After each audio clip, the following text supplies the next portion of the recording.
கௌதம் வாசுதேவ் மேனன் டைரக்ஷன்ல அச்சம் என்பது மடமையடா படம் ரிலீஸ் ஆயிருக்கு. இந்த படத்துக்கு அப்புறம் சியான் விக்ரமுக்கு ஒரு கதை சொல்லி இருந்தாராம் டைரக்டர். சாமி 2ஆம் பாகம் இருமுகன் பட டைரக்டருக்கு இன்னொரு படம்னு கமிட் ஆகி இருந்த சியான் இப்ப கௌதம் சொன்ன கதை பிடிச்சதால முதல்ல கௌதம் மேனனுக்கு தான் பிரெஃபரன்ஸ் கொடுப்பாருன்னு கோடம்பாக்கத்தோட டாக்.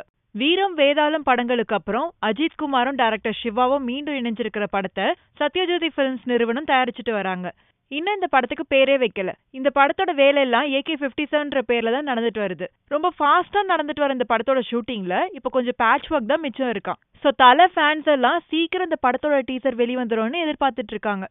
இளைய தளபதி விஜய் நடிப்புல பரதன் டைரக்ஷன்ல உருவாகிட்டு வர படம் பைரவா. விடுபட்ட சீன்ஸோட ஷூட்டிங் எல்லாம் இப்ப நடந்துட்டு வருது. அடுத்ததா விஜய் அட்லியோட படத்துல மறுபடியும் நடிக்கிறது உறுதியாயிடுச்சு. A.R. ரஹ்மான் மியூசிக் பண்ண இருக்கும் இந்த படத்தோட ஷூட்டிங் ஜனவரியில ஆரம்பிக்குதான். தெரி வசூல எப்படியும் தாண்டணும்னு முடிவு பண்ணிட்டு சீரியஸ் ஸ்டோரி டிஸ்கஷன்ல இறங்கிட்டாராம் அட்லி.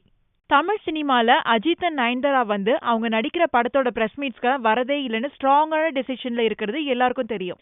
இப்ப ரீசெண்டா நடந்த அச்சம் என்பது மடமையடா படத்தோட பிரஸ் மீட்க்கு படத்தோட ஹீரோவான சிம்பு ஆப்சென்ட். ஆக சிம்புவும் இனி அஜித் நயன்தாரா மாதிரி பிலிம் ப்ரமோஷனுக்கெல்லாம் வரமாட்டாருங்கிறது தான் இப்போ டாக்கே. ஸ்டார்டிங்ல வந்த புதுசுல இருந்ததை விட இப்ப செம்ம குண்டாயிட்டாங்க லட்சுமி மேனன். இந்த ரீசனால இவங்க நடிக்க இருந்த படமெல்லாம் இப்ப மஞ்சிமா மோகன் மடோனான்னு கைமாறிடுச்சு. என்னடா இது இப்படி ஆயிடுச்சுன்னு ஷாக் ஆயிதான் இருக்காங்க லட்சுமி மேனன். ஆனாலும் அதை சமாளிக்கிறதுக்காக அவங்க என்ன சொல்லிட்டு வராங்கன்னா, என்னதான் அவங்க என்னோட சான்ஸை தட்டி பறிச்சிருந்தாலும் என்னோட சேலரியை விட அவங்க சேலரி கம்மிதான்னு சொல்லிட்டு வராங்க.